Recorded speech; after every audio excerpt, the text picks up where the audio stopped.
Hello, welcome to Unacademy. Students, जैसा कि आप सभी जानते हैं, आज अनअकैडमी इंडिया में यूपीएससी सीएससी की तैयारी का सबसे बड़ा प्लेटफॉर्म बन चुका है। अगर आप अनअकैडमी को सब्सक्राइब करते हो तो आपको क्या क्या बेनिफिट्स मिलेंगे।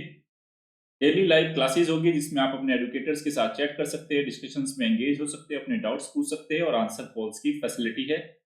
सारे के सारे कोर्स स्ट्रक्चर्ड है। जिस तरह से यूपीएससी प्रीलिम्स और मेंस का सिलेबस है, जैसा पैटर्न है, उसी हिसाब से सारे कोर्स डिजाइन किए गए ताकि आप बेस्ट तरीके से अपने आप को प्रिपेयर कर सको। लाइव टेस्ट एंड क्विज़ेस की फैसिलिटी है। उसके साथ ही अनलिमिटेड एक्सेस है, मतलब एक बार अगर आप अनअकैडमी को सब्सक्राइब करते हो तो मेरे साथ साथ यूपीएससी सीएससी की तैयारी कराने वाले जितने भी एडुकेटर्स है, सबके कोर्स तक आपकी फ्री एक्सेस होगी। अगर आप लोगों ने अनअकैडमी लर्निंग ऐप डाउनलोड नहीं की है तो उसको कीजिए, क्योंकि स्पेशल क्लासेस और जितनी भी पेड क्लासेस है वो लर्निंग जो ऐप है उसी पे कंडक्ट होती है। एंड्रॉयड यूजर्स उसको गूगल प्ले से और एप्पल के यूजर एप्पल के ऐप स्टोर से डाउनलोड कर सकते हैं। मेरा नाम नवीन तंवर है। यूपीएससी की फील्ड में 6 ईयर टीचिंग एक्सपीरियंस है, 6 टाइम मेंस और इंटरव्यू का एक्सपीरियंस है। मंथली करंट अफेयर मैगजीन का एडिटर हूँ। ज्योग्राफी से मैंने मास्टर्स किया है। ज्योग्राफी से ही यूजीसी नेट और जेआरएफ दोनों क्वालिफाइड हूँ। ये मेरा टेलीग्राम चैनल का लिंक है, आप देख सकते हो, अनअकैडमी_नवीन तंवर। यहाँ पे आपको मेरी सारी क्लासेस के पीडीएफ मिलेंगे।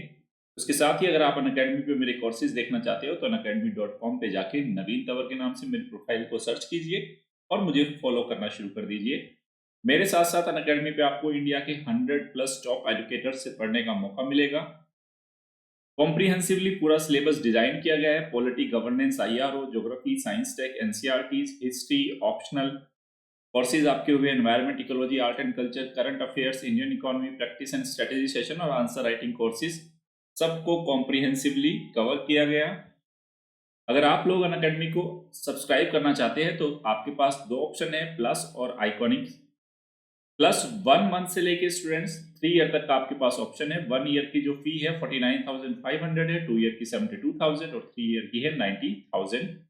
और अगर आप मेरे रेफरल कोड नवीन 1 को अप्लाई करते हैं तो आपको 10% का डिस्काउंट मिलेगा। सेकंड ऑप्शन है आइकॉनिक। आइकॉनिक प्लस से क्यों बेटर है, सबसे पहले बता देता हूं। यहाँ आपको पर्सनली एक कोच मिलेगा, daily mains question answer writing practice होगी, स्टडी प्लान्स होंगे और आपको पर्सनल फीडबैक मिलेगा। ये 1 ईयर, 2 ईयर और 3 ईयर का ऑप्शन है आपके पास। अगेन मेरा रेफरल कोड अगर नवीन 1 अप्लाई करते हो तो आपको 10% का डिस्काउंट मिलेगा। आप अपने ऑप्शनल सब्जेक्ट की तैयारी भी कर सकते हैं अनअकैडमी पे। ये 1 मंथ से लेके 3 ईयर तक का आपके पास ऑप्शन है। 1 ईयर की फीस 27,500, 2 ईयर 40,000 और 3 ईयर है 50,000। अगर मेरे रेफरल कोड नवीन 1 को अप्लाई करेंगे तो आपको 10% का डिस्काउंट मिलेगा। तो कुल मिला के आपको 10% के डिस्काउंट के लिए नवीन 1 कोड को यूज करना है। उसके साथ मैं आपको बता देता हूँ स्टूडेंट्स, हर महीने में 2 बार अनअकैडमी कॉम्बैट का आयोजन किया जाता है। जैसे इस महीने 6 दिसंबर को हुआ, नेक्स्ट जो कॉम्बैट है 20 दिसंबर को होगा। टाइमिंग रहेगी इसकी सुबह 11 बजे। इसमें होगा क्या, 45 मिनट्स में 60 क्वेश्चंस पूछे जाएंगे, 13 कॉम्बैट्स होंगे, 6 सेक्शन होंगे, रिलेटिव स्कोरिंग होगी और ये हर अल्टरनेटिव संडे पे आयोजित होगा। और जो भी इसमें विनर रहेगा, फर्स्ट विनर को एप्पल मैक एयरबुक मिलेगी, सेकंड को आईपैड मिनी, थर्ड को एप्पल के एयरपोर्ट्स मिलेंगे और टॉप 100 रैंकर्स को अमेजोन के 1000 रुपए के गिफ्ट वाउचर्स मिलेंगे। तो कुल मिला के बात ये हुई, अगर आपको 10% का डिस्काउंट चाहिए और नवीन सर की मेंटरशिप चाहिए तो आपको नवीन 1 रेफरल कोड को यूज करना होगा। स्टूडेंट्स, मेरी अगर अनअकैडमी लर्निंग ऐप पे अगर आप मेरी फ्री क्लासेस भी देख रहे हो और वहां पे भी आपसे अगर कोई कोड मांगा जाता है तो आपको यही कोड याद रखना है, नवीन 1। और याद रखना, नवीन और 1 के बीच में कोई गैप नहीं है, कोई भी स्पेस नहीं है, ये एक साथ है नवीन 1। ओके। उसके साथ आप प्लस पे मेरे कोर्स नीति शास्त्र, सत्यनिष्ठा और अभिरुचि को देख सकते हैं। जो आज का हमारा कोर्स है उसमें हम daily news analysis, daily current affair MCQs और टॉपिक ऑफ द डे को करेंगे। स्टूडेंट्स, मैंने आपको बताया था पिछले 2 दिन से थोड़ा तबीयत ठीक नहीं होने की वजह से मैं क्लास नहीं ले पाया था, तो आज क्लास लेंगे। हमेशा याद रखना, अगर कभी 1-2 क्लास मिस भी हो जाती है तो मेरे साथ आपको ये प्रॉब्लम नहीं होगी स्टूडेंट कि आपका कोई टॉपिक टॉपिक छूट जाएगा, क्योंकि किसी ना किसी फॉर्म में कोई भी टॉपिक या तो आईआर का होगा, साइंस टेक का होगा, एनवायरनमेंट का होगा, सोसाइटी का होगा, वो जिस भी फॉर्म में आया है उसको मैं कहीं ना कहीं आपके सामने लेके आऊंगा, कवर कर दूंगा। उससे आप बिल्कुल निश्चिंत मत रहना। मतलब निश्चिंत रहना, उसमें बिल्कुल भी मत घबराना। अब देखते हैं 9 दिसंबर का ये हमारा करंट अफेयर्स है, डेली करंट अफेयर्स। ये देखो, सबसे पहले आज की खबर है ये। आज के द हिंदू की खबर है कि mount Everest grows taller as China and Nepal announces new height। Mount Everest की ऊंचाई बढ़ गई है और नेपाल ने और चाइना ने इसको सर्टिफाइड भी किया है। तो ये खबर कहाँ जाएगी? देखो, बेसिकली ये खबर जाने वाली है, ज्योग्राफी की खबर है। और ज्योग्राफी कहाँ है? जीएस पेपर 1 वहां पे जाएगी। और जिनका ऑप्शनल ज्योग्राफी है, ज्योग्राफी ऑप्शनल जिन भी बच्चों का सब्जेक्ट है, उनके लिए खबर बहुत ज्यादा इंपॉर्टेंट है। हालांकि इस खबर में उन डायमेंशंस को कवर नहीं किया गया कि हिमालय या माउंट एवरेस्ट की ऊंचाई का बढ़ने का मैकेनिज्म क्या है, कारण क्या है। इसमें सिर्फ इतना डिस्कस किया कि हिमालय की ऊंचाई बढ़ी है, किस तरह से उसको मेजर किया गया है, किस किस तरह के प्रयास किए गए हैं। हालांकि उसका एक कारण जरूर इन्होंने हिंट किया कि किस कारण से बढ़ सकती है, वो डिस्कस करेंगे हम। जैसे ही मैं ज्योग्राफी पढ़ाऊंगा तब आपको ये सारे सेगमेंट जरूर कराऊंगा। ज्योग्राफी के जितने भी साल भर में जितने भी इश्यूज आ चुके हैं पिछले 2 साल के, वो सारे ज्योग्राफी क्लास में आपके कवर हो जाएंगे। और जल्द ही मैं आप सभी लोगों के सामने ज्योग्राफी जीएस लेके आने वाला हूं। तो पहले देखते हैं माउंट एवरेस्ट की खबर क्या है। ये देखो, माउंट एवरेस्ट। तो नेपाल और चीन के विदेश मंत्री ने संयुक्त रूप से ये सर्टिफाइड किया है कि माउंट एवरेस्ट की समुद्र तल से जो नई ऊंचाई है वो 8,848.86। ये देखो, पहले हम 8,848 इसकी हाइट को बताते थे समुद्र तल से। जो नई हाइट है वो 0.86 मीटर बढ़ गई है, लगभग 3 फीट बढ़ी है, जो कि 1954 में रिकॉर्ड की गई ऊंचाई से 86 सेंटीमीटर अधिक है। मतलब लास्ट टाइम पे जब माउंट एवरेस्ट की ऊंचाई को मेजर किया गया था वो 1954 में किया गया था। तो उल्लेखनीय है कि अब से पहले नेपाल और चीन के बीच में माउंट एवरेस्ट की जो ऊंचाई है उसको लेकर मतभेद था। जो चीन है उसकी ऊंचाई 8,844 मीटर मानता था, लेकिन नेपाल जो इसकी ऊंचाई मानता था 8,848। मानने का कारण क्या है, दोनों में क्यों डिफरेंस क्यों है? देखो, चाइना का जो मानना है और जो नेपाल का मानना है, चीन कहता है मैं सिर्फ रॉक की हाइट मेजर करूंगा, रॉक्स। और जो नेपाल का कहना है कि मैं स्नो हाइट, मतलब रॉक्स के ऊपर जो स्नो है, स्नो कवर है, नेपाल स्नो के साथ हाइट को मेजर करता है, हिमालय की, माउंट एवरेस्ट की।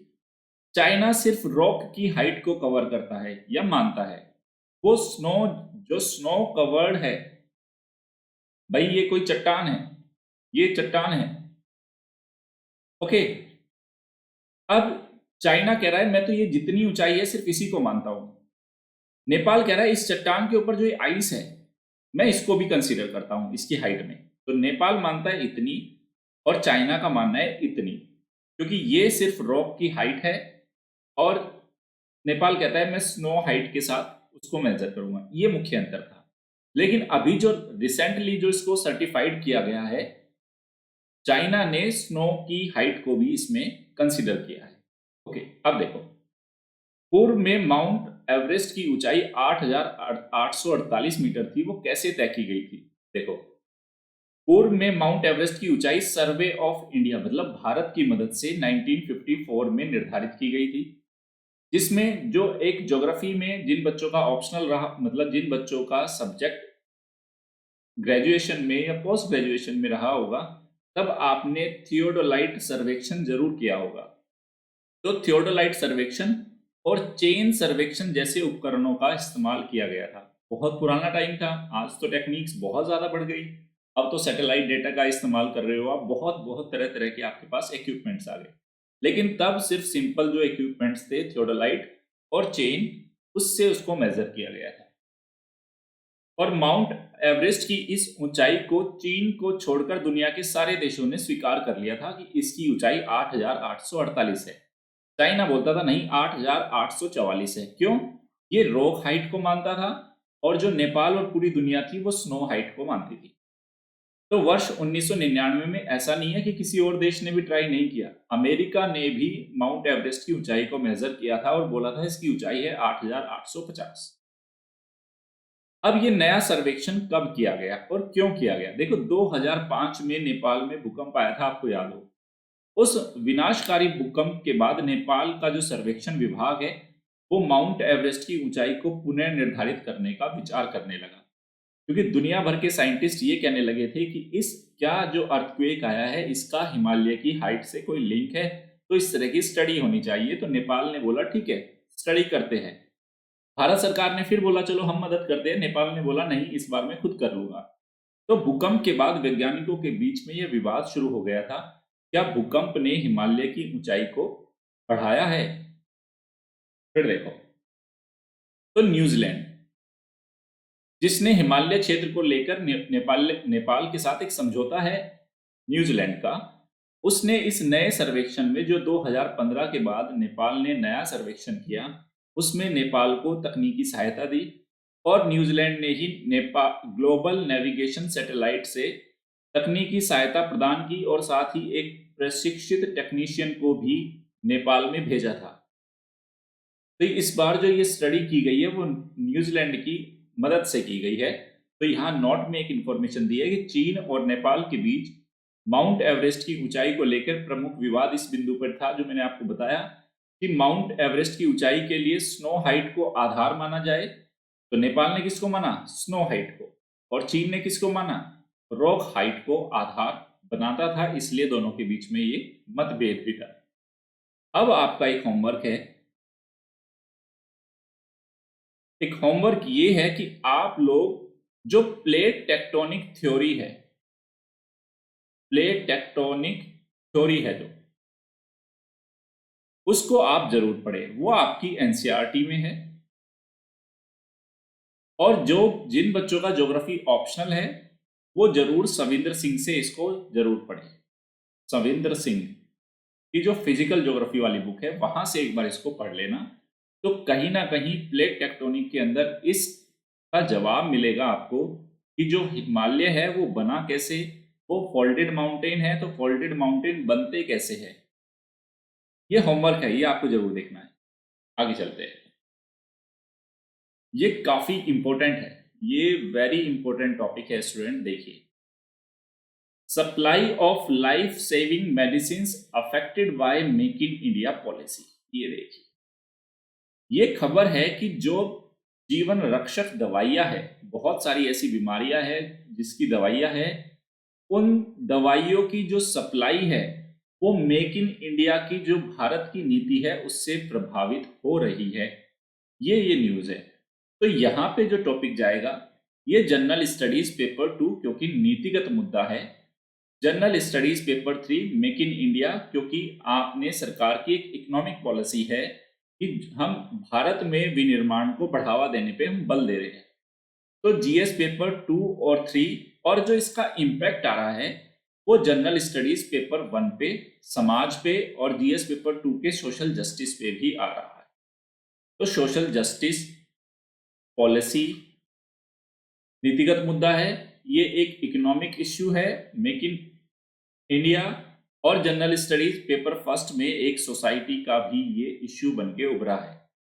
तो ये पूरा मुद्दा क्या है मेक इन इंडिया पॉलिसी? देखो, कई बार जो आपको मेंस में क्वेश्चन आएंगे उसमें जो सरकार की नीतियां है उसका क्रिटिकल इवैल्यूएशन आता है स्टूडेंट, आलोचनात्मक मूल्यांकन, क्रिटिकल इवैल्यूएशन। तब हम जितनी भी मैगजीन होती है, जितने भी न्यूज़पेपर होते हैं, मैक्सिमम जो उनके पॉजिटिव साइड ही उसके सामने नजर आते हैं।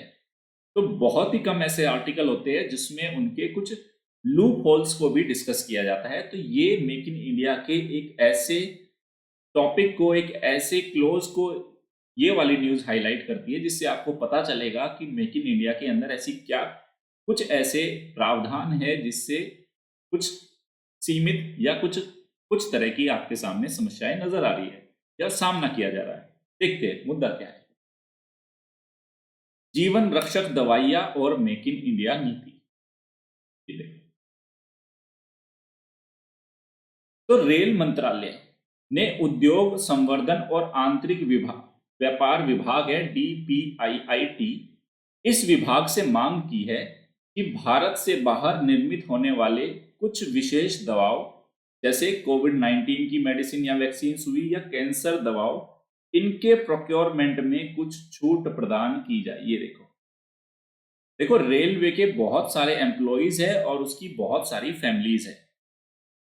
तो मेक इन इंडिया पॉलिसी का तो जो फोकस ये है कि भारत के अंदर ही भारत को दुनिया में विनिर्माण या मैन्युफैक्चरिंग का एक हब बनाया जाए, और उसमें हमने अपने कुछ डोमेस्टिक जो हमारे इंडस्ट्रीज है उनको बढ़ावा देने के लिए उसमें कुछ प्रावधान किए, वो सारे समझाऊंगा मैं आज। अब प्रॉब्लम ये आ रही है कि उसके अंदर कुछ ऐसे प्रावधान है मेक इन इंडिया पॉलिसी के अंदर जिसके तहत कुछ ऐसी दवाइयों के प्रोक्योरमेंट में रेलवे मंत्रालय या रेल के बहुत सारे विभाग को ये दिक्कतें हो रही है कि वो दवाइयां मेक इन इंडिया पॉलिसी के तहत तो उनको मतलब उनका प्रोक्योरमेंट नहीं हो रहा। तो जो रेलवे का स्टाफ है या रेलवे स्टाफ की फैमिलीज है उनको कुछ ऐसी जीवन रक्षक दवाइयों को प्रोक्योर करने में रेलवे को दिक्कतें आ रही है। तो वो सरकार से उसने मांग की है कि कुछ ऐसी दवाइयाँ जो जीवन रक्षक दवाइयाँ है उनको मेक इन इंडिया आपकी जो नीति है उसके तहत आपने जो प्रोक्योरमेंट की पॉलिसी अपनाई है उसमें छूट दी जाए।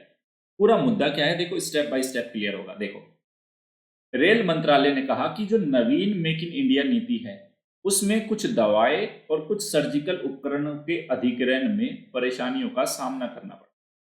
मतलब रेलवे मंत्रालय को कुछ दो दवाइयां है, कुछ ऐसे मेडिकल सर्जिकल इक्विपमेंट्स है जिनके प्रोक्योरमेंट में दिक्कत हो रही है।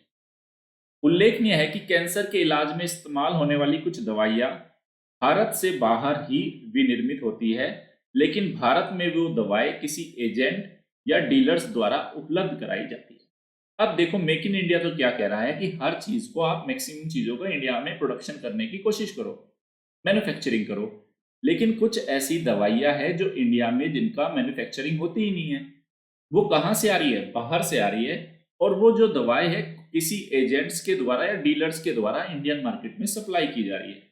लेकिन जो मेक इन इंडिया की पॉलिसी है उसके तहत जो प्रॉब्लम क्या आ रही है, अब देखो, विदित हो कि वर्तमान में मेक इन इंडिया की नीति के तहत ऐसे सप्लायर से दवाओं को खरीदने का विकल्प नहीं है जो मेक इन इंडिया नीति के अंतर्गत स्थानीय आपूर्तिकर्ता श्रेणी की क्लास 1 और क्लास 2 के मानदंडों को पूरा नहीं करते।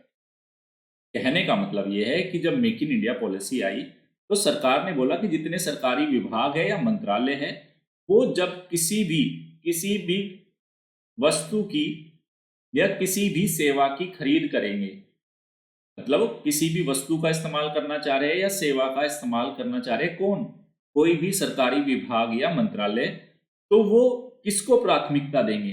तो प्राथमिकता की कुछ श्रेणियां निर्धारित की गई है जिसमें क्लास 1, क्लास 2, इसमें बोला है कि सबसे पहले प्राथमिकता क्लास 1 वाले मैन्युफैक्चरर को दी जाएगी या सेवा आपूर्तिकर्ता को। फिर उसके बाद की प्राथमिकता हम खरीद में किसको देंगे? जो क्लास 2 के अंदर वस्तुओं और सेवाओं को आपूर्ति करते हैं। तो अभी जो दिक्कत ये आ रही है, जो रेलवे को जिन दवाओं को और सर्जिकल उपकरणों की जरूरत है वो ना तो क्लास 1 के अंदर शामिल है ना ही क्लास 2 के अंदर शामिल है, यानी कि उनका तो विनिर्माण हो ही नहीं रहा भारत में। तब रेलवे को जो रिक्वायरमेंट है वो कहां से पूरी होगी? तो बाहर से, क्योंकि वो तो विदेशों से आ रही है। तब रेलवे ने ये मांग की है, रेलवे मंत्रालय ने, कि आप कुछ मानदंडों को छूट दीजिए कि ऐसे आपूर्तिकर्ताओं से दवाओं का खरीदने का विकल्प नहीं है फिलहाल जो मेक इन इंडिया के अंतर्गत क्लास 1 और 2 के मानदंडों को पूरा नहीं करते। देखो कैसे, इसलिए मंत्रालय ने मांग की है कि इन दवाओं को गैर स्थानीय आपूर्तिकर्ताओं से खरीदने की अनुमति दी जाए। थोड़ा सा टेक्निकल है देखो यहाँ, इसलिए मैंने पृष्ठभूमि पूरी आपके सामने क्लियर की है। अभी जो 2017 में एक सरकार ने एक आदेश जारी किया था, संशोधित सार्वजनिक खरीद मेक इन इंडिया को वरीयता आदेश 2017।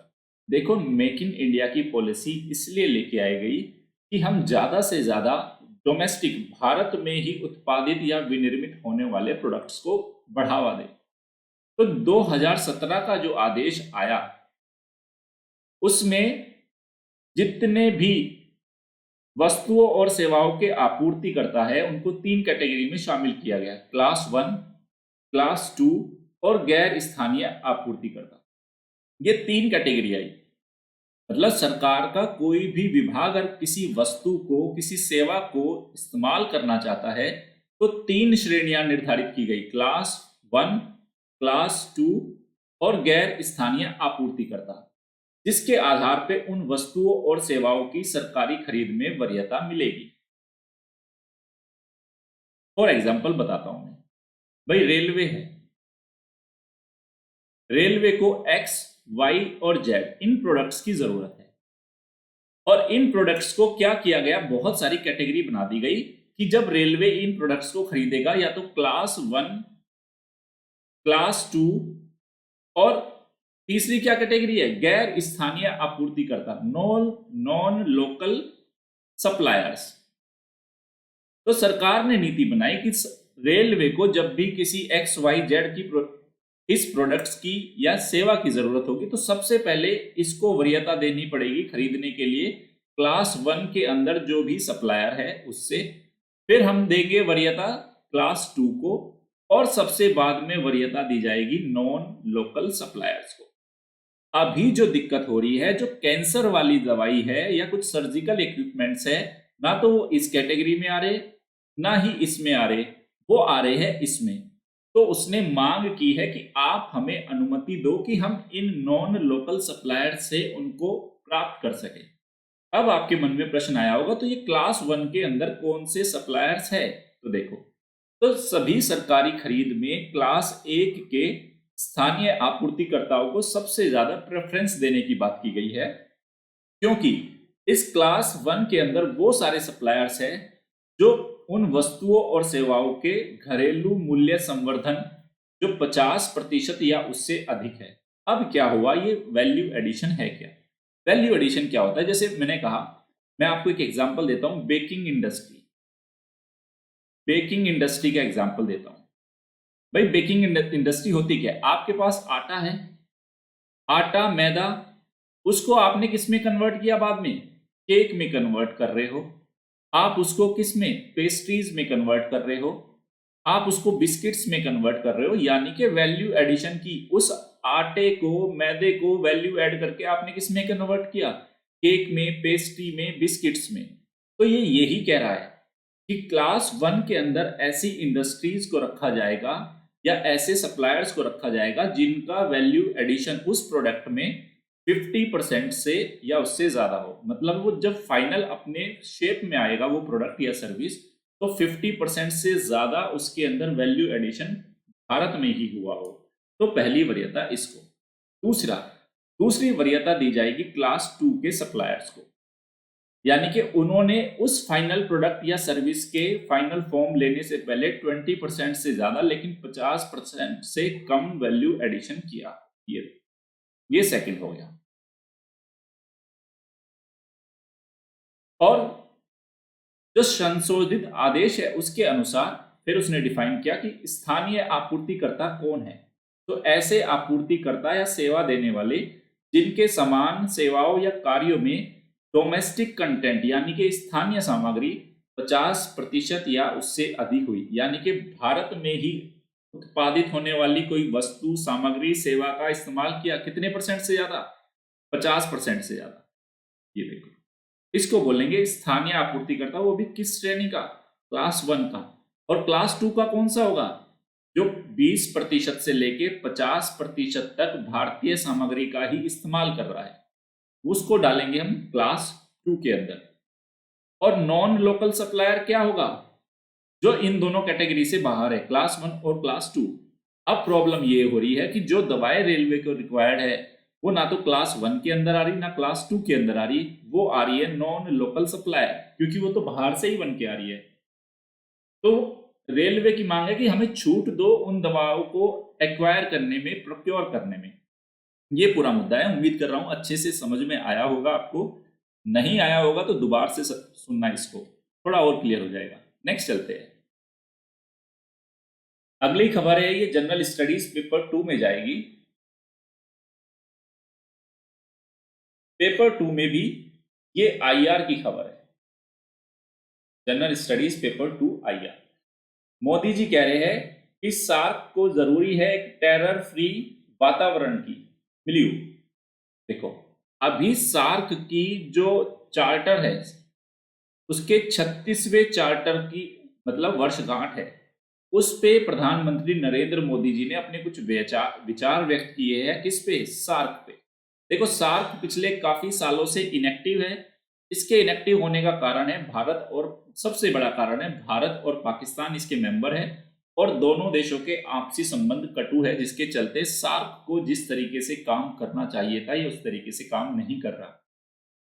तो मोदी जी कह रहे हैं अगर सार्क को एक्टिव करना है, सार्क का हमें वास्तव में बेनिफिट लेना है, तो हमें क्या करना होगा? इसको एक टेरर फ्री, भारत को मेजर प्रॉब्लम है पाकिस्तान से, तो देखो सार्क के मेंबर कंट्रीज कौन कौन से हैं। ये देखो, वैसे तो वर्ल्ड मैपिंग में मैंने आपको कराया था, मालदीव, नेपाल, पाकिस्तान, श्रीलंका, अफगानिस्तान, बांग्लादेश, भूटान और इंडिया, और मैंने आपको कोड भी बताया था MBBS पेन, ये कोड है सार्क कंट्रीज का। इसमें आएगा मालदीव, भूटान, बांग्लादेश, श्रीलंका, पाकिस्तान, अफगानिस्तान, इंडिया और नेपाल, ये 8 कंट्री है सार्क कंट्रीज। अब मोदी जी कह रहे हैं सार्क में जरूरी है आतंक मुक्त वातावरण, नरेंद्र मोदी जी का कहना है। तो प्रधानमंत्री नरेंद्र मोदी ने सार्क की 36वीं चार्टर वर्षगांठ के अवसर पर कहा कि सार्क केवल उसी स्थिति में प्रभावी रूप से काम कर सकता है जब सार्क देश आतंकवाद और हिंसा से मुक्त हो। मेन प्रॉब्लम है आतंकवाद की और वायलेंस की। नेपाल के प्रधानमंत्री KP शर्मा ओली का भी क्या कहना है, ये काफी अच्छी लाइन है, इसको एग्जाम में यूज कर सकते हो आप, इसलिए मैंने इसको ग्रीन किया। देखो क्या कह रहे हैं ओली जी कि सार्क है कोई विकल्प नहीं, बल्कि दक्षिण एशिया में क्षेत्रीय सहयोग की आवश्यकता है। ये कह रहे कोई ऑप्शन नहीं है ये, इसको अपनाना है या नहीं अपनाना, बल्कि साउथ एशिया के जो देश है उनमें रीजनल कोऑपरेशन के लिए ये अनिवार्य है सार्क। कुछ बच्चों को लग रहा होगा सार्क है क्या, मैं बता देता हूं। South Asian association for regional cooperation, तो क्षेत्रीय सहयोग के लिए दक्षिणी एशियाई देशों का एक संघ है जिसको हम बोलते हैं शॉर्ट फॉर्म में सार्क। अब मेंस के पॉइंट ऑफ व्यू से सार्क में हमें क्या ध्यान रखना है, ये देखो। तो सार्क का पूरा मैं आपके सामने पूरी क्यों बना, क्या इसका उद्देश्य था, वो लेके आया हूं। ये देखो, सबसे पहले देखते हैं गठन, इसका कब इसका गठन हुआ। तो 1985 साल 1985 में ये बांग्लादेश, भूटान, भारत, मालदीव, नेपाल, पाकिस्तान और श्रीलंका द्वारा दक्षिणी एशियाई क्षेत्र में किस चीज के लिए? आर्थिक और सामाजिक और सांस्कृतिक विकास। ये देखो, दूसरा, विकासशील देशों के साथ मित्रता और सहयोग के उद्देश्य से इसकी स्थापना की गई। जितने भी अंतर्राष्ट्रीय और ग्लोबल मंच है उन पे दक्षेश देशों के बीच साझा सहयोग की रणनीति को अपनाना। सार्क को दक्षेश भी बोला जाता है, याद रखना, सार्क को ही दक्षेश भी बोला जाता है, ये ध्यान रखेंगे। दक्षेश विवाद निवारण संस्था नहीं है। ये देखो कितनी बड़ी बात है, यहाँ पे ही आपको ध्यान रखनी है कि सार्क यहाँ पे कोई किन्हीं भी देशों के आपस के विवादों का निपटान नहीं किया जाएगा। भारत सोचे मेरा, या भारत पाकिस्तान, भारत बांग्लादेश या कोई और देश अगर आपने आपसी विवादों का समाधान करना चाहते हैं तो सार्क बोलता है नहीं, ये वो मंच नहीं है जहां आप अपने आपसी विवादों का निवारण करोगे। अतः द्विपक्षीय विवाद इस मंच से नहीं उठेंगे, ये इसका उद्देश्य भी है, ध्यान रखना। फिर देखो, पाकिस्तान के अड़ियल रुख के कारण कई परियोजनाएं बाधित होना सार्क के इतिहास का सामान्य लक्षण रहा है। सबसे बड़ी बात, सार्क में अगर मेजर प्रॉब्लम है किसी कंट्री से तो वो है पाकिस्तान, इसका अड़ियल रुख है, आतंकवाद को बढ़ावा देना, हिंसा की घटनाओं को बढ़ावा देना, और बहुत सारे ऐसे प्रोजेक्ट्स जो सार्क देशों के बीच में आपसी समन्वय को बढ़ा सकते हैं, उनमें पाकिस्तान लगातार बाधा उत्पन्न करता आया है। जैसे पाकिस्तान ने क्या किया, सार्क देशों में आपसी कनेक्टिविटी को स्थापित करने हेतु मार्ग प्रदान करने पर सहमत नहीं हुआ और आर्थिक देशों का एकीकरण बाधित हुआ। एक ऐसी रीजनल कनेक्टिविटी एक स्कीम लेके एक प्रस्ताव आया गया था कि जो सार्क के सारे देशों को आपस में जोड़ेगी, लेकिन पाकिस्तान उस पर सहमत नहीं हुआ। उसी के साथ पाकिस्तान ने सार्क कंट्रीज के बीच में मोटर व्हीकल एग्रीमेंट पर हस्ताक्षर करने से भी मना कर दिया। ये प्रॉब्लम। अब मतलब सार्क को ये बोला जाता है कि बहुत अच्छा एक प्रभावशाली संगठन हो सकता है अगर पाकिस्तान और भारत के बीच के जो विवाद है उनका समाधान हो जाए। तो यदि पाकिस्तान और भारत के बीच विवाद की स्थिति ना हो तो सार्क का इस्तेमाल किन क्षेत्रों में हो सकता है? देखो, आतंकवाद को रोकने में सार्क क्या कर सकते हैं? जो जितने भी सार्क कंट्रीज है किसी ना किसी आपदा से हमेशा पीड़ित रहते हैं, तो ये वार्षिक आपदा प्रबंधन की जो एक्सरसाइज है उनको आयोजित करने में मदद कर सकता है। इन कंट्रीज के बीच में मुक्त व्यापार समझौते, मोटर व्हीकल एग्रीमेंट और सार्क रीजनल रेलवेज एग्रीमेंट, यानी कि सार्क कंट्रीज के बीच में जो रेलवेज को कनेक्टिविटी को बढ़ावा देने के जो एग्रीमेंट है, अगर वो संपन्न हो जाते हैं जिससे इस पूरे क्षेत्र में कनेक्टिविटी बढ़ जाएगी 8 के 8 देशों के बीच में, और बहुत सारे पर्यावरणीय, राजनीतिक और आर्थिक मुद्दों पर विचार विमर्श का एक मंच प्रदान करेगा। तो अगर भारत और पाकिस्तान के बीच में विवादों का समाधान हो जाते हैं तो ये एक बहुत ही प्रभावी संगठन है। तभी तो ओली जी बोल रहे हैं कि ये कोई विकल्प नहीं है, ये जरूरत है। अगर वास्तव में आज सार्क कंट्रीज अपना विकास करना चाहते हैं, आपस में सहयोग करना चाहते हैं, तो सार्क उनके लिए जरूरत है आज के टाइम में। ओके, जो मेंस में क्वेश्चन आ सकता है वो सार्क की प्रासंगिकता पे आएगा, ध्यान रखना। जो सार्क की प्रासंगिकता वर्तमान समय में क्या है? एक संगठन के रूप में, एक क्षेत्रीय संगठन के रूप में, जैसे क्वेश्चन लिखते हैं यहां पे, प्रश्न लिखता हूं आपके लिए, एक क्षेत्रीय सहयोग संगठन के रूप में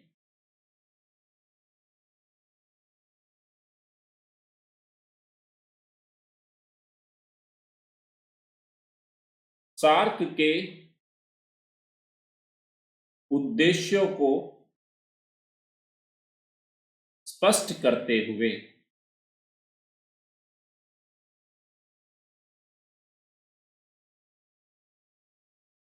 वर्तमान समय में इसकी प्रासंगिकता का मूल्यांकन कीजिए। ये लो, ये मूल्यांकन करना है आपको। 150 वर्ड्स में क्वेश्चन आएगा तो आपको क्या बताना है? एक क्षेत्रीय संगठन के रूप में इसके उद्देश्य को स्पष्ट करना है और आपको बताना है क्या ये प्रासंगिक है या नहीं, उसका मूल्यांकन करना है। 150 शब्द के अंदर ये क्वेश्चन लिख के आपको देना है। चलते हैं आगे। उल्लेखनीय है कि जब पाकिस्तान अपने भारत विरोधी रुख के कारण सार्क की प्रगति में अवरोध करने के साथ ही राज्य नीति के उपकरण के रूप में आतंकवाद को जारी रखता है, भाई अब इंडिया के सामने प्रॉब्लम ये आई कि पाकिस्तान ने तो क्या करना शुरू करा, इस सार्क को इनएक्टिव बनाए रखने के लिए पूरे प्रयास कर रहा है। तब भारत को क्या करना चाहिए ऐसे में? तो भारत क्या करे? क्या सार्क की कंट्रीज के साथ कोई रिलेशन ना रखे? तब इसने यहाँ पे एक बैलेंस अप्रोच मैंने ये दिखाने की कोशिश की है कि अगर पाकिस्तान लगातार आतंकवाद को बढ़ावा दे रहा है, क्षेत्रीय अस्थिरता को बढ़ावा देने में उसकी भूमिका है, तब भारत को क्या करना चाहिए? तब वही कहने की यहाँ कोशिश की गई कि अगर पाकिस्तान राज्य की नीति के रूप में आतंकवाद को जारी रखता है तब भारत के लिए सही होगा कि वो स्वयं को सेंटर में रख के क्षेत्रीय पहले आरंभ करे। मतलब अब इंडिया को क्या करना चाहिए? जब तक सार्क में पाकिस्तान नहीं सुधरता तो इंडिया अपने आप को सेंटर बना के अलग अलग इन जितनी कंट्रीज है इनसे रिलेशंस को बायलैटरली डेवलप करे और कुछ और क्षेत्रीय पहलों को शुरू करे। जैसे अगर सार्क कामगार नहीं है तो भारत को बिम्स्टेक पे फोकस करना चाहिए, भारत को एक्ट ईस्ट पॉलिसी को बढ़ावा देना चाहिए ताकि पाकिस्तान को इग्नोर करते हुए उसको भी पता चले कि अगर आप आइडियल रुख अपनाते हो तो उससे सबसे ज्यादा नुकसान पाकिस्तान को ही है। भारत अन्य विकल्पों की तलाश कर सकता है जिसमें पाकिस्तान ना हो। तो यही है, भारत खुद को केंद्र में रखकर क्षेत्रीय पहल आरंभ करे। इन पहल से इस क्षेत्र को सामूहिक रूप से लाभ प्राप्त हो सकेगा और यह कदम पाकिस्तान के लिए भी एक उदाहरण हो सकता है और उसे क्षेत्रीय सहयोग के रास्ते में लाने में भी सहायक हो सकता है। भाई वो इसी संगठन को तो इनएक्टिव बनाने में अपनी भूमिका निभा सकता है, लेकिन बाकी जो रीजनल जो एसोसिएशंस है, भारत उनका लाभ उठा सकता है। तो पाकिस्तान को एक मैसेज जाएगा कि आपके अड़ियल रुख के कारण भारत का या बाकी देशों का कुछ नहीं बिगड़ रहा, अल्टीमेटली इससे आपको ही ज्यादा नुकसान है। इसलिए अगर आप साथ मिलकर काम करोगे तो इस क्षेत्र की विकास के लिए, सततता के लिए ज्यादा बेहतर होगा। तो भारत उन क्षेत्रीय पहलों में से क्या है जिनको अपना सकता है? वो है बिम्स्टेक, एक्ट ईस्ट पॉलिसी आदि नीतियों का इस्तेमाल कर सकता है। तो ये है सार्क। जो मैंने आपको क्वेश्चन दिया है स्टूडेंट, उसको लिखने की जरूर कोशिश करना और थोड़ा सा इनोवेटिव तरीके से लिखना। आगे चलते हैं। ये देखो, अमेरिका का कहना है, ये जनरल स्टडीज पेपर 2 में जाएगा ये टॉपिक। अमेरिका का क्या कहना है आईआर में कि जो पाकिस्तान है और जो चाइना है, दुनिया के ऐसे देश है जिसने रिलीजियस फ्रीडम को, जिनसे खतरा है, इन्होंने धार्मिक आजादी का उल्लंघन कर रहे हैं। ये यूएस ने बोला है। देखो यूएस का नहीं, किसी भी देश के बारे में मैं आपको एक जनरल टर्म बता देता हूं, जनरल सामान्य बात, कि जो धार्मिक आजादी है ना, धार्मिक आजादी, कोई भी जो समाज है ना, समाज के निर्माण का एक आधार के रूप में काम करता है, समाज के निर्माण का आधार होता है। ओके, मतलब कोई भी अगर समाज विकसित होगा तो कहीं ना कहीं उसके लिए धार्मिक आजादी उसका एक बेस है। अगर दुनिया भर के किसी भी देश में ऐसी ऐसी स्थितियां हैं जहां लोगों को धार्मिक आजादी नहीं है, तो ये मान के चलना कि वो समाज कभी भी एक सामाजिक पूंजी में कन्वर्ट नहीं हो पाएगा। क्यों? क्योंकि धार्मिक स्वतंत्रता, धार्मिक आजादी आपकी आस्था, आपकी मान्यताओं को एक आधार प्रदान करती है। तो यही बात बोली है, देखो यहां पे भी बोला है, यहां पे अमेरिका ने क्या बोला है, religious freedom is an unalienable right and the break and the back rock upon which free societies are built and flourish. तो धार्मिक स्वतंत्रता एक ऐसा अधिकार है जो किसी भी स्वतंत्र समाज का और किसी भी प्रगतिशील समाज का आधार के रूप में काम करता है। और यह पाया गया कि पाकिस्तान और चाइना के साथ दुनिया के 8 और कंट्री ऐसी है, यानी कि कुल मिला के 10 ऐसे देश है जिसमें अमेरिका ने एक लिस्ट जारी की है, जिसमें यह बोला गया कि इन 10 देशों के अंदर धार्मिक स्वतंत्रता का उल्लंघन हो रहा है, लोगों का धार्मिक आधार पे वहां पे भेदभाव होता है। देखते हैं पूरी खबर क्या है। ये देखो, पाकिस्तान व चीन के द्वारा किया जा रहा है धार्मिक स्वतंत्रता का उल्लंघन। तो अमेरिका के द्वारा उन 10 देशों की सूची जारी की गई है जहां धार्मिक आजादी का उल्लंघन हो रहा है, और इन देशों की सूची में पाकिस्तान और चीन भी शामिल है। तो वो 10 देश कौन है? पाकिस्तान, चीन, म्यांमार, इरिट्रिया, ईरान, नाइजीरिया, उत्तर कोरिया, सऊदी अरेबिया, ताजिकिस्तान और तुर्कमेनिस्तान। ये 10 देशों की सूची जारी की है जहां धार्मिक स्वतंत्रता पे हमले हो रहे हैं। उसके साथ कुछ कंट्रीज को अमेरिका ने स्पेशल वॉच लिस्ट के अंदर शामिल किया, जिसमें है कोमोरोस, क्यूबा, निकारागुआ और रूस। इन 4 देशों को रखा हुआ है स्पेशल वॉच लिस्ट।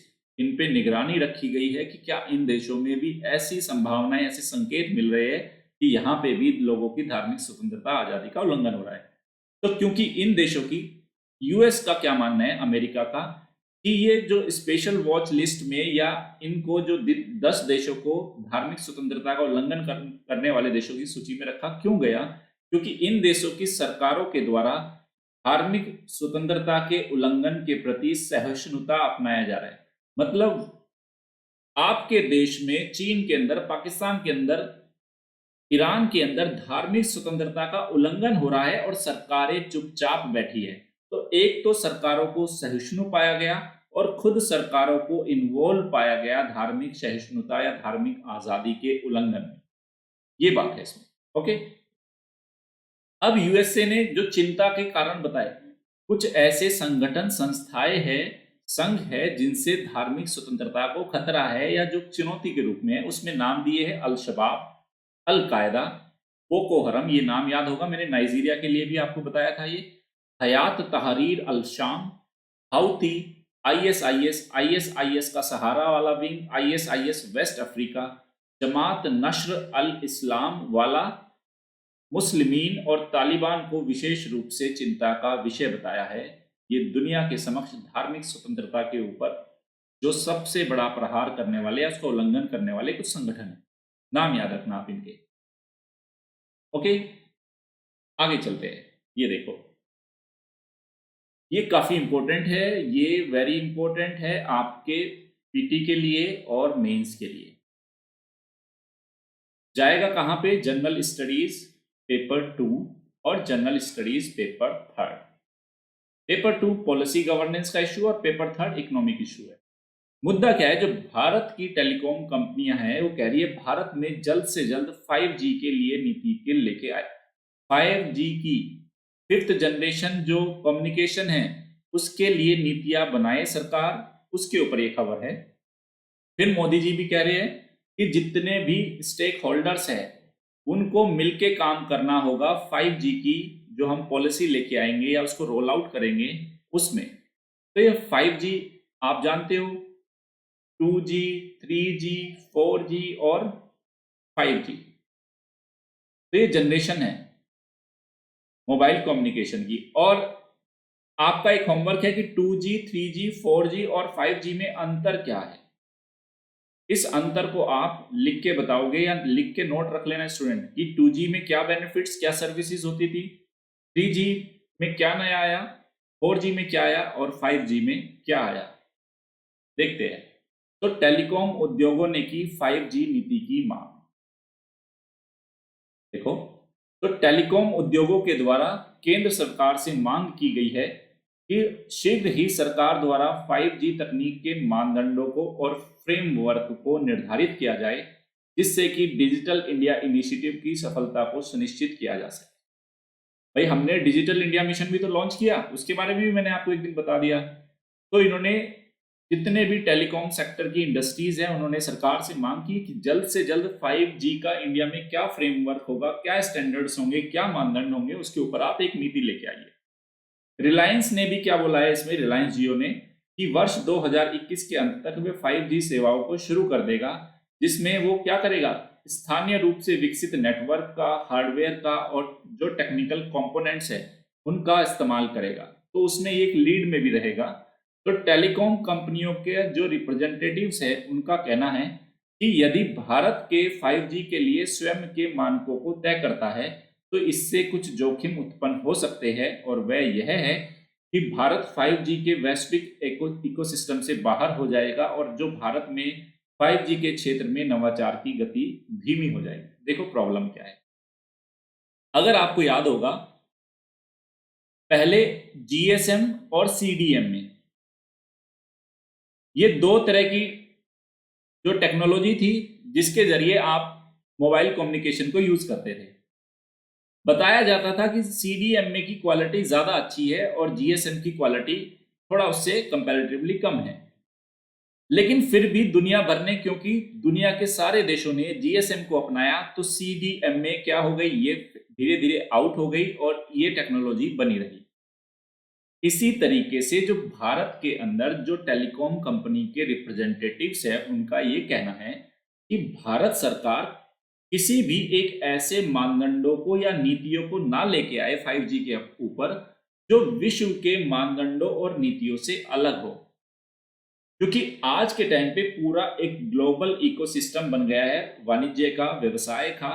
तो ऐसी नीतियां जोखिम परख हो सकती है कि विदेशी कंपनियां ना आए, एफडीआई लेके ना आए, अपनी टेक्नोलॉजी लेके ना आए, इसकी सरकार के मानदंड और फ्रेमवर्क ऐसे ना हो 5G के जिससे कि भारत पिछड़ जाए, भारत का जो नवाचार है वो धीमा हो जाए 5G में, और वैश्विक इकोसिस्टम से भारत बाहर हो जाए। तो टेलीकॉम कंपनी के रिप्रेजेंटेटिव मांग कर रहे हैं कि सरकार थोड़ा सोच समझ के इस नीति को लेके आए। अब देखते हैं 5G। 5G अगर भारत में आता है, देखो अभी तो इतना भी इस टेक्नोलॉजी का कहां कहां कैसे कैसे इस्तेमाल हो सकता है, अभी बहुत ज्यादा सेक्टर्स इसके लिए रिसर्च भी नहीं हुआ, स्टडी भी नहीं हुआ कि किन सेक्टर्स में कितना ज्यादा बेनिफिट इससे ले सकते हैं।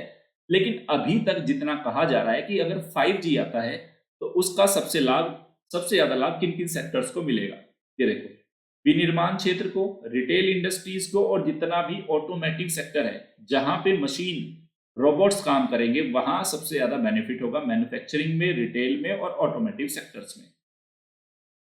फिर कुछ जो विशेषज्ञ हैं उनका, बाजार विशेषज्ञ कह रहे हैं अगर हम मार्केट में देर से 5G को अडॉप्ट करते हैं, अगर 5G टेक्नोलॉजी पहले बाजार में आने दो और उसके आने के साल 6 महीने बाद हम उसको अडॉप्ट करेंगे, उससे लाभ क्या होगा?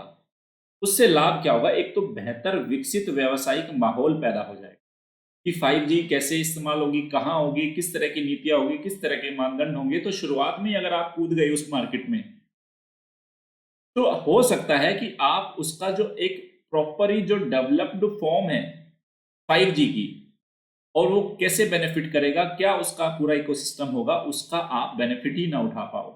तो अगर थोड़ा डिले आप इस फील्ड में इस टेक्नोलॉजी को अडॉप्ट करते हो तो आपको एक बेहतर और डेवलप्ड व्यावसायिक माहौल मिल सकता है। दूसरा, विभिन्न प्रकार के प्रोटोटाइप की उपलब्धता।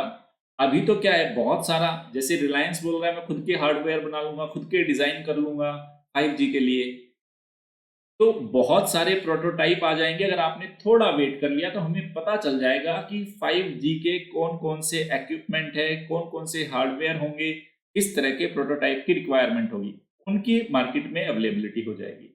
तीसरा, लाभ को सुनिश्चित करने के लिए एक सहायक पर्यावरण का निर्माण हो जाएगा और सतत उपयोग सुनिश्चित हो जाएगा। उससे कैसे बेनिफिट लेना है, कितना बेनिफिट लेना है, उसको निर्धारित करने में थोड़ा अगर आप टाइम ले लोगे, थोड़ा स्टडी कर लोगे मार्केट को, तो उससे आपको बेनिफिट हो जाएगा।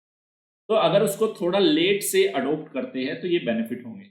अभी इंडिया में 5G के कमर्शियल लॉन्च के सामने मेजर प्रॉब्लम कौन सी है?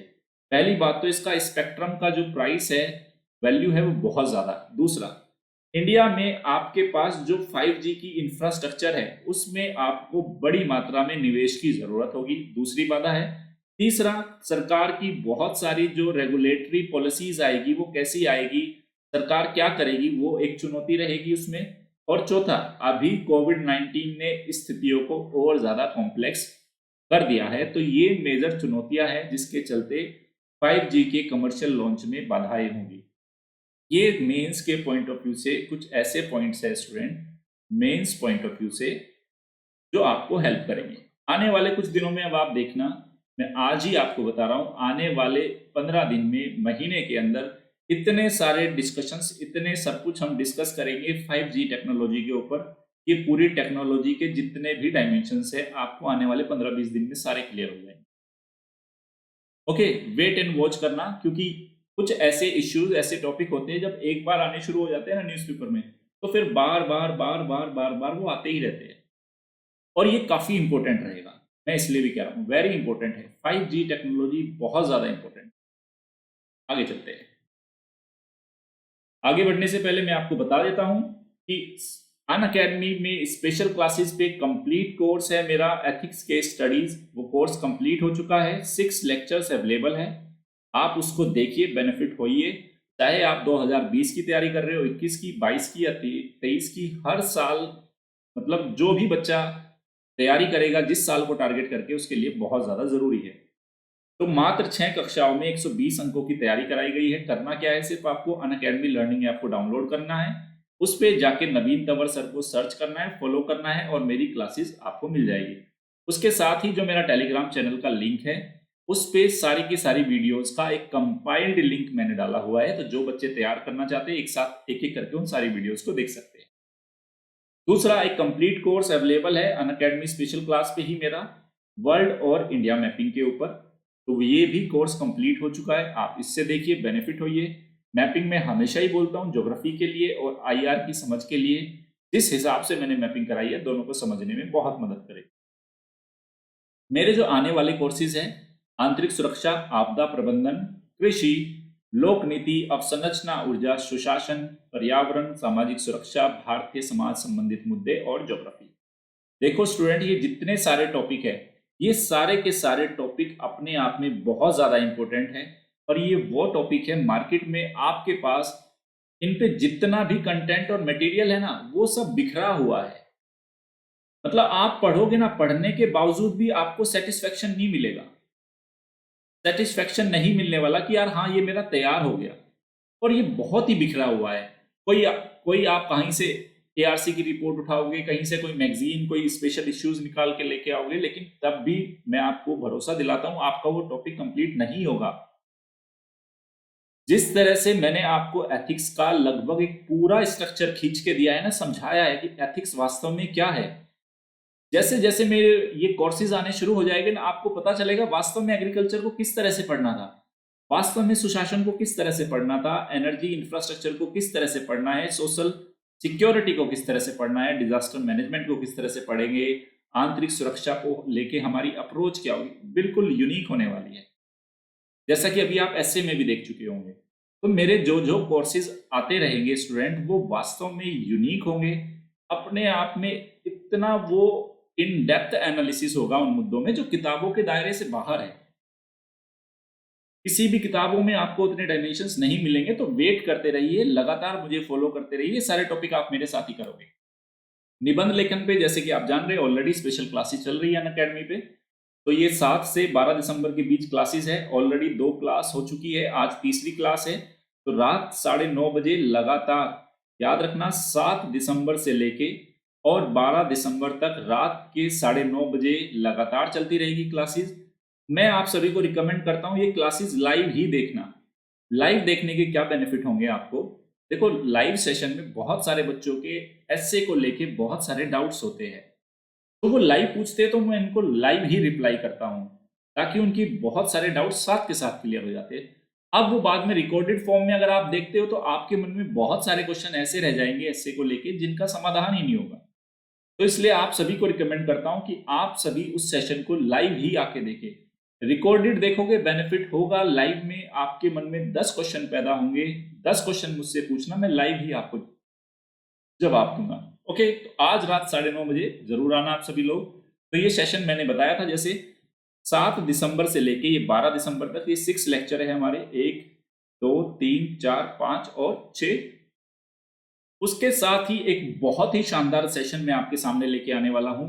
ये तारीख याद रखना, 15 दिसंबर रात 9:30 बजे, यानी कि नेक्स्ट वीक का जो ट्यूसडे है, शायद ट्यूसडे पड़ेगा 15 दिसंबर को। आप सभी लोग आंसर राइटिंग जरूर कर रहे हैं स्टूडेंट, लेकिन आंसर राइटिंग होती क्या है, आंसर राइटिंग की डिमांड क्या है, आपके मन में 10 क्वेश्चन आते होंगे। मैं लगातार आपको बोलता रहता हूं कि इंट्रो होता है आंसर राइटिंग का, मेन बॉडी होती है, कंक्लूजन होता है। तो ये सब है क्या, इंट्रो में क्या डाले, मेन बॉडी में क्या डाले, कंक्लूजन में क्या डाले, डायग्राम, फ्लो चार्ट्स को कैसे यूज करें, यूपीएससी कितना स्पेस देता है, आप उसकी आपसे क्या डिमांड रहती है, वो सारी चीजों का जवाब आपको मिलेगा 15 दिसंबर रात 9 बजे। फिर से मैं बोल रहा हूं, जो बच्चा लाइव देखेगा उसके सारे जो प्रॉब्लम्स है, सारे डाउट्स है, वो सॉल्व हो जाएंगे। फिर जो रिकॉर्डेड देखेगा, फिर बहुत सारे सवाल मन में रह जाएंगे, वो फिर उनका सोल्यूशन नहीं होगा। तो आप अपने आप को एनरोल कर लो, कुछ नहीं करना, बिल्कुल फ्री ऑफ कॉस्ट क्लास है। एनरोल करने से पहले अगर आपसे कोई कोड मांगता है, तो याद रखना मेरा कोड हमेशा ही, जैसे आप जानते हो, मेरा कोड है नवीन1, यहाँ पे लिख दिया मैंने बॉटम में। इस कोड को यूज करके अपने आप को एनरोल करा लो। जिस दिन क्लास होगी नोटिफिकेशन आएगा। और ये ऐसी क्लास है, देखो मैं हमेशा ही बोलता हूँ 1750 नंबर लिखने हैं आपको, 1750 नंबर का पेपर है मेंस, और हर पेपर को लिखना ही है। और लिखना है तो लिखना कैसे है वो सीखना जरूरी होगा, तो मेरे साथ सीखना ये 15 दिसंबर। ओके, अब शुरू करते हैं डेली करंट अफेयर एमसीक्यूज। पहला क्वेश्चन, निम्नलिखित में से किस लेखक को इतिहास के लिए पेन हेसल टिल्टमैन प्राइज 2020 दिया गया? शशि थरूर, रोमिला थापर, अनीता आनंद और अमिताभ घोष। बताइए। आज थोड़ा एमसीक्यूज ज्यादा रहेंगे क्योंकि पिछले 2 दिन से क्लास नहीं हुई थी, तो आज नंबर ऑफ एमसीक्यूज ज्यादा है। सोच समझ के तसल्ली से जवाब देना।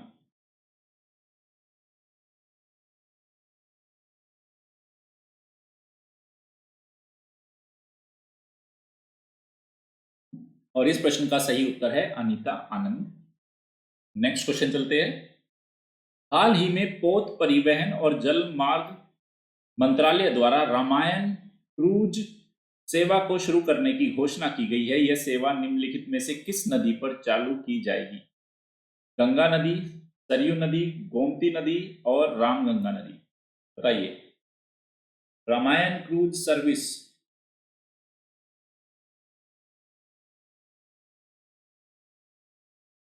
और इस प्रश्न का सही उत्तर है ऑप्शन बी, सरयू नदी।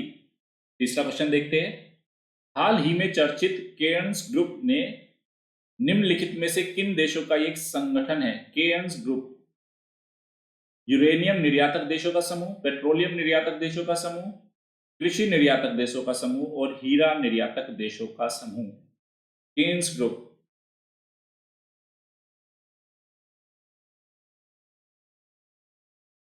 ए, बी, सी या डी? सही उत्तर क्या होगा?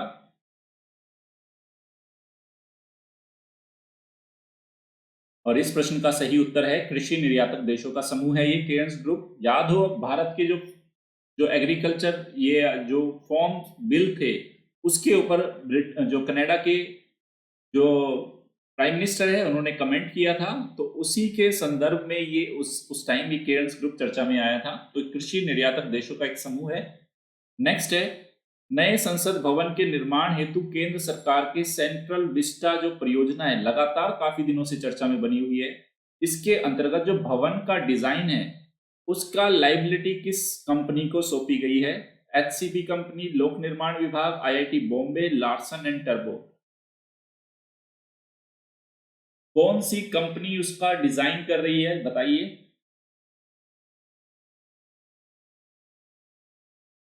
और इस प्रश्न का सही उत्तर है ऑप्शन ए। आगे चलते हैं। हाल ही में अंतर्राष्ट्रीय बीमा पर्यवेक्षक संघ समाचारों में रहा है, तो IAIS बीमा पर्यवेक्षकों और विनियामकों का एक स्वैच्छिक सदस्यता संगठन है।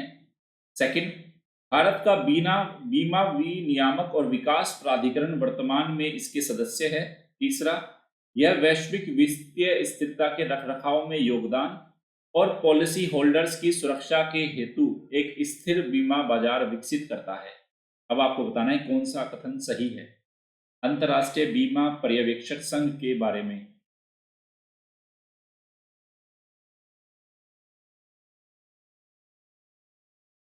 और इस प्रश्न का सही उत्तर है ऑप्शन डी।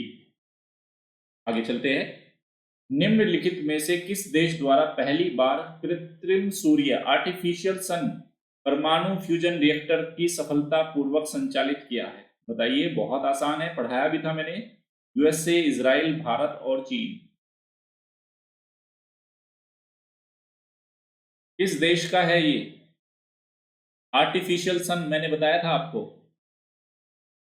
और इस प्रश्न का सही उत्तर है ऑप्शन डी। नेक्स्ट चलते हैं। हाल ही में बनी किस पहली किड ऑफ द ईयर वैज्ञानिक आविष्कारक को टाइम मैगजीन के कवर पेज पर जगह दी गई है? सुनेजा गुप्ता, गीतांजलि राव, नीना टंडन और जेनिफर डोडना। बताइए।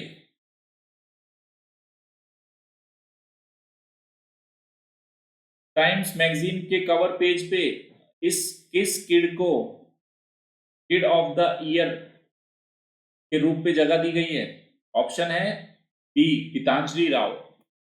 नेक्स्ट देखिए। निम्नलिखित में से किस संस्था द्वारा जीवन की वास्तविकता के अनुरूप भारत में urban quality of life index ranking निकाली गई? NITI Aayog, IIT Bombay, national green tribunal और इनमें से कोई नहीं।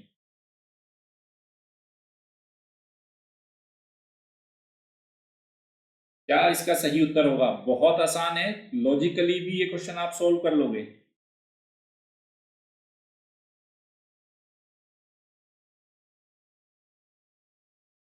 ऑप्शन बी है आईआईटी बॉम्बे। आगे चलते हैं। हाल ही में वापस आए जापान के हायोबुसा 2 मिशन द्वारा किस क्षुद्र ग्रह की जानकारी प्राप्त की गई है? Vesta, Trojan, Ryugu, Eros. बताइए। हायोबुसा 2 अभी लगातार चर्चा में था ये।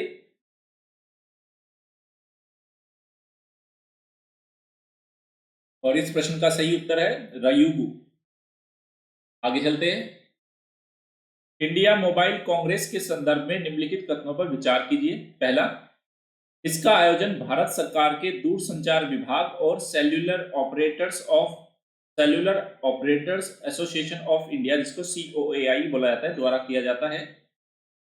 दूसरा, इसका उद्देश्य दूरसंचार और उभरते प्रौद्योगिकी सेक्टर के क्षेत्र में शोध और विकास को प्रोत्साहित करना है।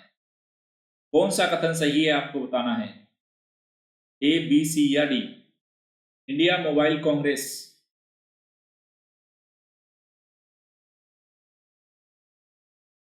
क्या सही उत्तर है इसका, बताइए। और इस प्रश्न का सही उत्तर है ऑप्शन सी, 1 व 2 दोनों। नेक्स्ट देखिए।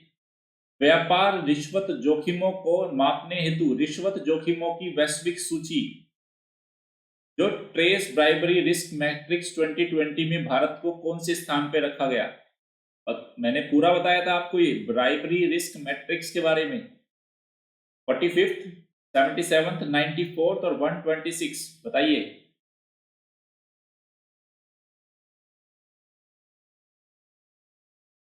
ट्रेस ब्राइबरी रिस्क मैट्रिक्स 2020 में भारत को किस स्थान पर रखा गया? और इस प्रश्न का सही उत्तर है ऑप्शन बी, 77। नेक्स्ट देखिए। हाल ही में भारतीय वायुसेना द्वारा आंध्र प्रदेश में आयोजित कंबाइंड गाइडेड वेपन्स फायरिंग 2020 अभ्यास में आकाश मिसाइल का परीक्षण किया गया था। तो यह मिसाइल मध्यम दूरी की हवा से हवा में मार करने वाली मिसाइल है। यह डिजिटली कोडेड कमांड गाइडेंस के अनुसार चलने वाली, पूरी तरह से ऑटोमेटेड संचालन और कई लक्ष्यों को एक साथ भेदने की क्षमता रखती है। तीसरा, इस मिसाइल में ग्राउंड सर्विलेंस के लिए राजेंद्र रडार लगाया गया, जो किसी स्थान को ट्रैक करने में उपयोग किया जाता है। बताइए, आकाश मिसाइल के बारे में कौन सा स्टेटमेंट सही है? क्वेश्चन नंबर 12 है ये। और इस प्रश्न का सही उत्तर है ऑप्शन सी। दूसरा कथन सही है, तीसरा सही है, लेकिन फर्स्ट रॉन्ग है, क्योंकि ये हवा से हवा में नहीं, सतह से हवा में मार करने वाली मिसाइल है। नेक्स्ट देखिए। आयुष मंत्रालय द्वारा किस मंत्रालय के साथ मिलकर आयुष उत्पादों के निर्यात को बढ़ावा देने के लिए निर्यात संवर्धन परिषद का गठन किया गया? विज्ञान मतलब पर्यावरण, वन और जलवायु परिवर्तन मंत्रालय, मानव संसाधन विकास मंत्रालय, वित्त और कॉरपोरेट कार्य का मंत्रालय और केंद्रीय वाणिज्य और उद्योग मंत्रालय।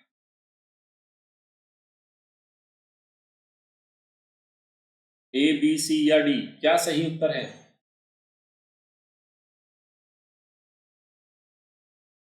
और इस प्रश्न का सही उत्तर है ऑप्शन डी, केंद्रीय वाणिज्य और उद्योग मंत्रालय।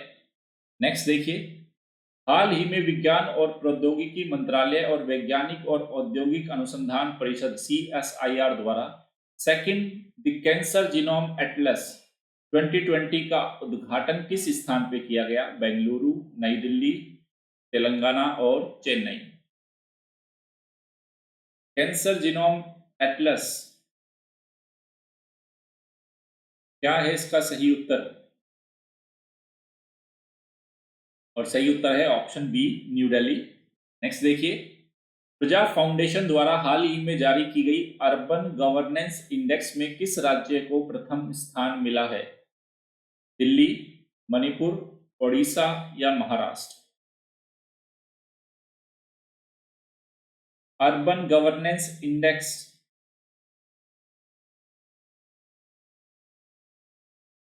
क्या सही उत्तर है बताइए।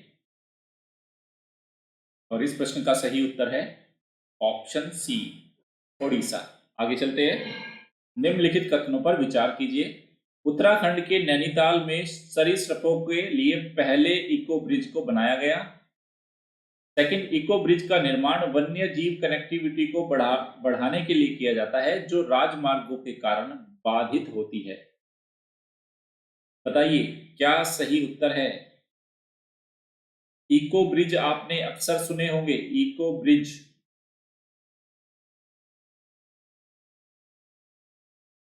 क्या सही उत्तर है इसका? और इस प्रश्न का सही उत्तर है ऑप्शन सी, दोनों ही सही है। इको ब्रिज बेसिकली क्या होते हैं स्टूडेंट्स? सपोज करो इधर कोई जंगल है, ये कोई जंगल है, इधर भी जंगल है, ओके, और यहां से कोई हाईवे निकल रहा है। अब कैसे करे भाई? जंगली जानवर के लिए तो पूरा जंगल था, आपने जंगल के बीच से रास्ता निकाल दिया। तब इसका सॉल्यूशन क्या है कि जो एक तो मैन ह्यूमन कन्फ्लिक्ट को रोका जा सके और जो जानवर है अपने प्राकृतिक आवास में जैसे वो घूमते हैं वैसे ही घूमे। तो एक काम करो, इसके ऊपर से फ्लाईओवर निकालो, इसके ऊपर ये ब्रिज बनाओ और इस ब्रिज पे क्या करो, घास वास पेड़ वेड़ सब लगा दो। तो जो जानवर है वो यहां से घूमता हुआ आएगा। ओके, ये जानवर है, आ रहा है भैया, ये गया इसके ऊपर से, तो ये भी इधर भी जंगल इधर भी जंगल, और इस ब्रिज को ऐसे डेवलप किया गया जैसे कि क्या हो, ये एक जंगल जैसा ही लगे ये। तो ये इको ब्रिज होते हैं, इनको ये ध्यान रखना। नेक्स्ट है यूनेस्को और लंदन बेस्ड वार्के फाउंडेशन द्वारा दिया जाने वाला ग्लोबल टीचर अवार्ड 2020 किसे प्रदान किया गया? ऑलरेडी मैं आपको बता चुका था ये। सही जवाब देना, रणजीत सिंह डिसाले, पीटर तबीजी, सुजीत पायने और विनीता गर्ग। किसको मिला है ग्लोबल टीचर्स अवार्ड 2020? मैंने केस स्टडी के रूप में भी आपको बताया था, महाराष्ट्र के शोलापुर के थे वो टीचर। और इस प्रश्न का सही उत्तर है ऑप्शन ए। आगे चलते हैं। हाल ही में सरकार के द्वारा स्मगलिंग इन इंडिया रिपोर्ट 2019-20 को जारी किया गया। इसमें सोना, विदेशी मुद्रा, मादक औषधि और वाणिज्य धोखाधड़ी पर संगठित तस्करी का विश्लेषण किया जाता है। दूसरा, यह रिपोर्ट वित्त मंत्रालय भारत सरकार के अंतर्गत निकाली जाती है। क्या है स्मगलिंग इन इंडिया रिपोर्ट 2019-20?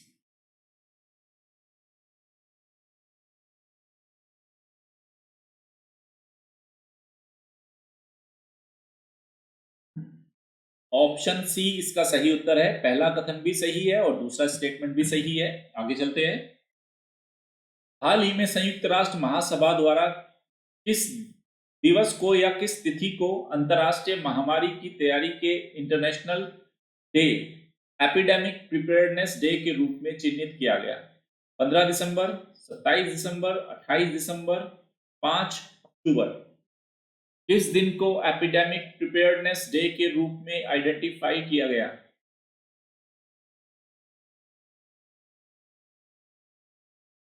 और इस प्रश्न का सही उत्तर है ऑप्शन डी। देखिए 27 दिसंबर को। ओके, आगे चलते हैं। अब ये देखो students, topic of the day.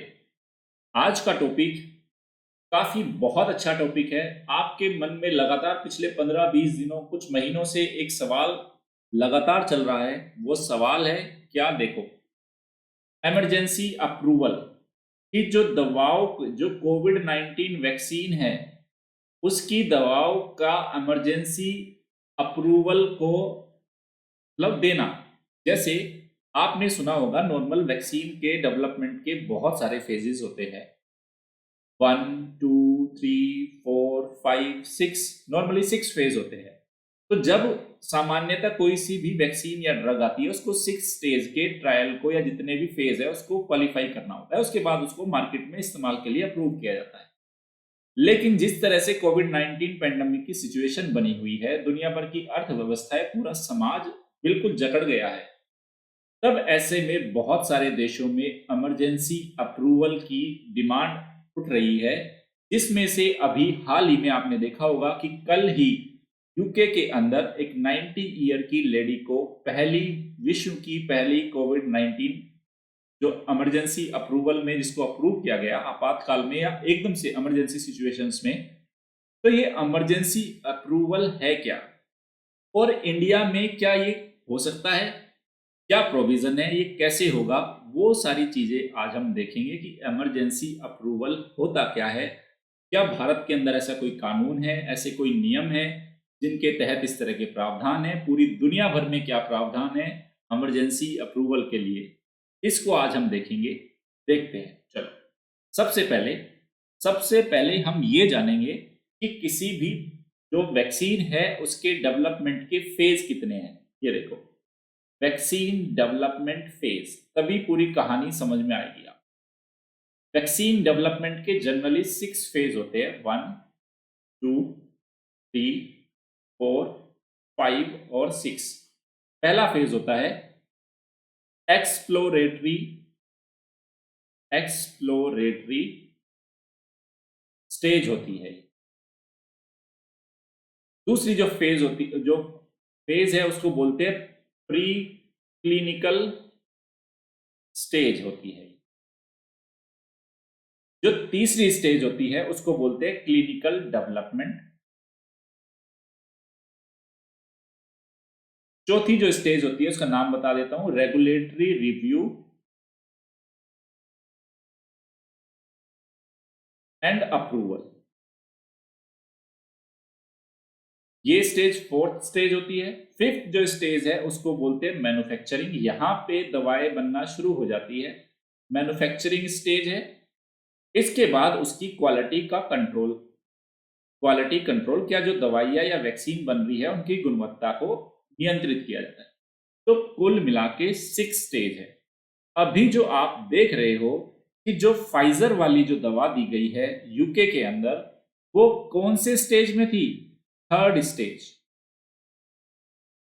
Stage में वो दवा थी और उसको इमरजेंसी अप्रूवल दे दिया गया कि भाई लगाना शुरू कर दो। ये बाकी के 3 के स्टेप बाद में देखेंगे, हालत खराब है, इन 3 स्टेप को बाद में देखेंगे। इन 3 स्टेप में जो छोड़े गए क्या था? एक तो उसका रिव्यू किया जाता उस मेडिसिन का, उस वैक्सीन का, फिर अप्रूव किया जाता, फिर उसको मैन्युफैक्चरिंग का परमिशन देता, फिर उसके ऊपर क्वालिटी का कंट्रोल होता कि कितनी इसकी गुणवत्ता को बनाए रखने के प्रावधान या मानक क्या है। तो अमेरिका या जो यूके के अंदर थर्ड स्टेज के बाद ही या फेज 3 के बाद ही क्लिनिकल डेवलपमेंट में उसको अप्रूवल मिल गया। अब दुनिया भर में एक तरह की दौड़ शुरू हो गई, तू भी दौड़, मैं भी दौड़, सब दौड़ रहे हैं। भारत में भी डिमांड पैदा होने लगी कि आप भारत में भी इमरजेंसी अप्रूवल दिया जाएगा। इस दौड़ में 3 वैक्सीन बाहर निकल के आई जो भारत में, जिन्होंने CDCSO, मैं बताता हूं CDCSO क्या होता है, Central Drug Standard Control Organisation, ये नाम है इसका। तो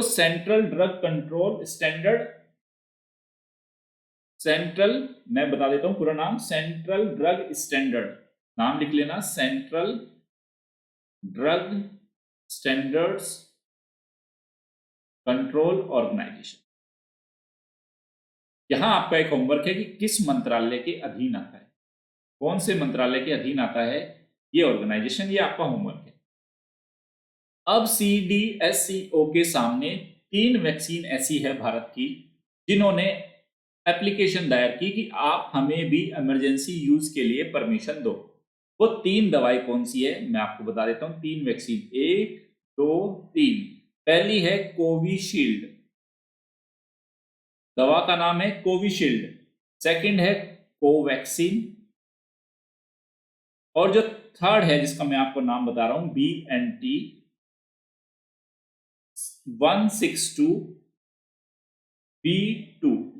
ये 3 है, BNT162B2। इन्होंने भी अप्रूवल के लिए, इमरजेंसी अप्रूवल के लिए एप्लीकेशन डाल दी कि आप भारत में भी, जिस तरह से यूके के अंदर परमिशन दे दी गई, भारत के अंदर भी परमिशन दो। अब पहले हमें यह देखना होगा कि ये दवाएं जिन्होंने एप्लीकेशन मांगी है ये कौन से फेज में है। जैसे हमने फाइजर का तो पता चल गया, 3rd फेज के रिजल्ट भी आ गए थे, उसके बाद उसको अप्रूवल मिला। तो इंडिया में जो ये दवाइयां है ये किस फेज में है ये जानना होगा। तो जो पहली जो दवाई है ये कोविशील्ड है, इसके बारे में समझो, आने वाले दिनों में काफी गर्म मुद्दा है, ये ध्यान रखना। ये है पुणे बेस्ड, पुणे में आधारित है ये, serum institute of India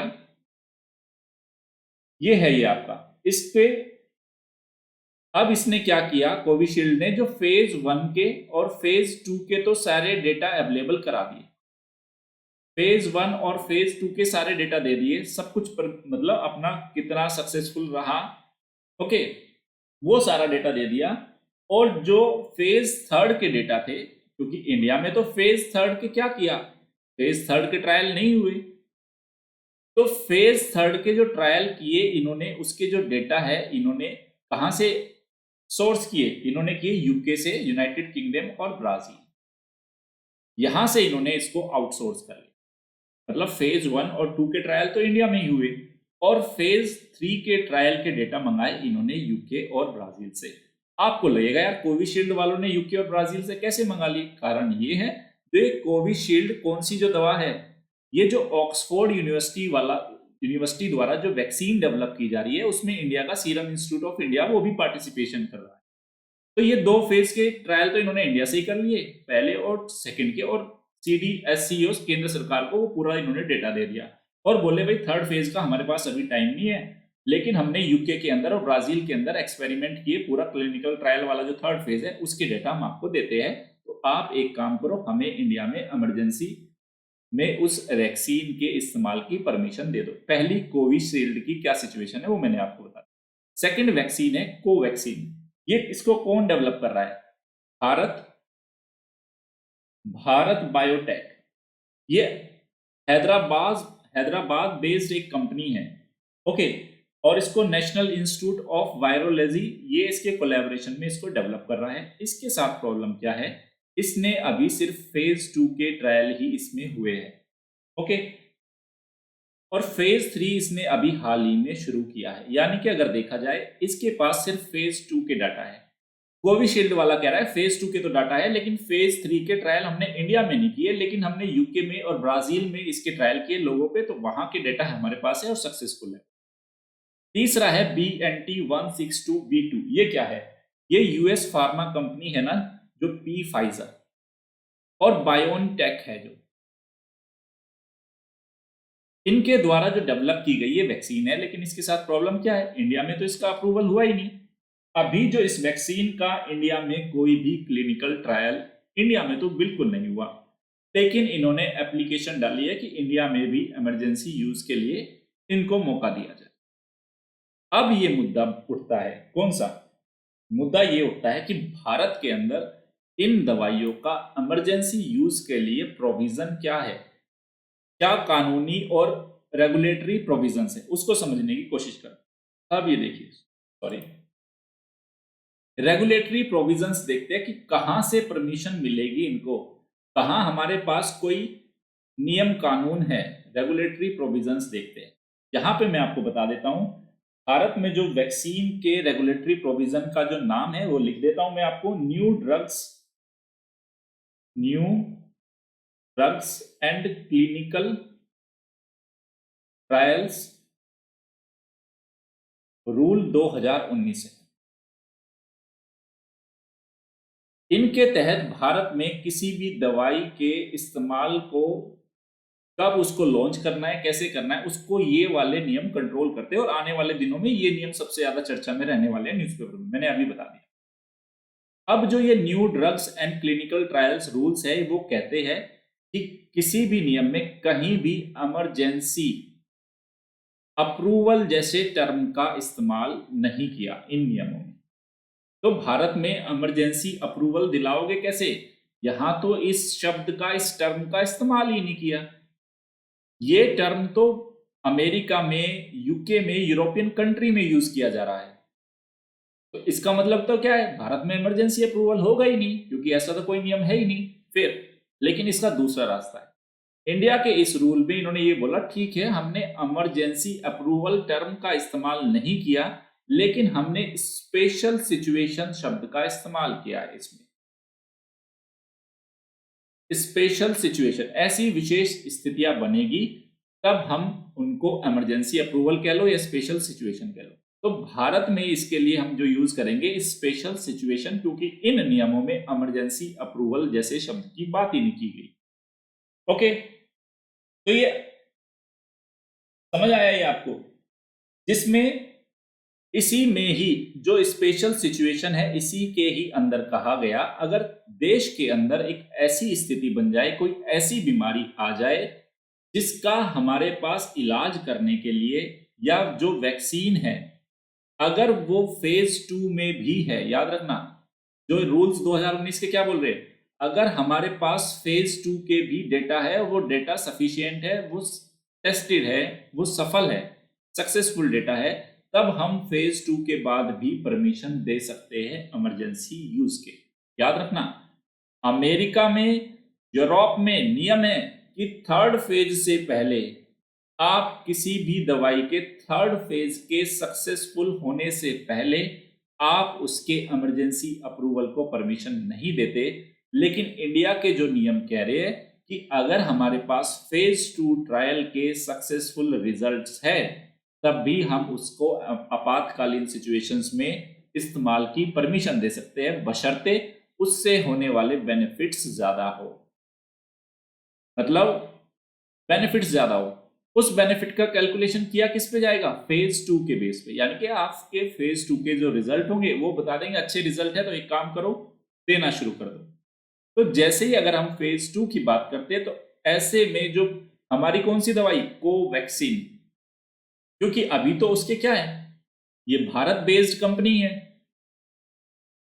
Bharat biotech Hyderabad वाली, जिसमें नेशनल इंस्टीट्यूट ऑफ वायरोलॉजी उसमें कोलैबोरेट कर रहा है, इसने भी अप्रूवल डाल दिया, कोवैक्सीन ने, कोविशील्ड ने भी, और जो BNT162B2, इन तीनों कंपनी। अब प्रॉब्लम ये है कि क्या क्या प्रॉब्लम है यहां पे कि क्या इस तरह के अप्रूवल को इंडिया में परमिशन दे देनी चाहिए या नहीं। ऐसे में देखो क्या कहा, जो भारत का पूरा जो मेडिकल सेक्टर है उसकी मैं स्थिति बता देता हूं। मेडिकल सेक्टर ने बोला है कि ऐसे आपातकालीन सिचुएशंस में, ऐसी महामारी के समय में, वी आर ओपन माइंडेड, हम खुले मस्तिष्क से, खुले विचारों से इस तरह के जोखिम को लेने के लिए हम तैयार हैं।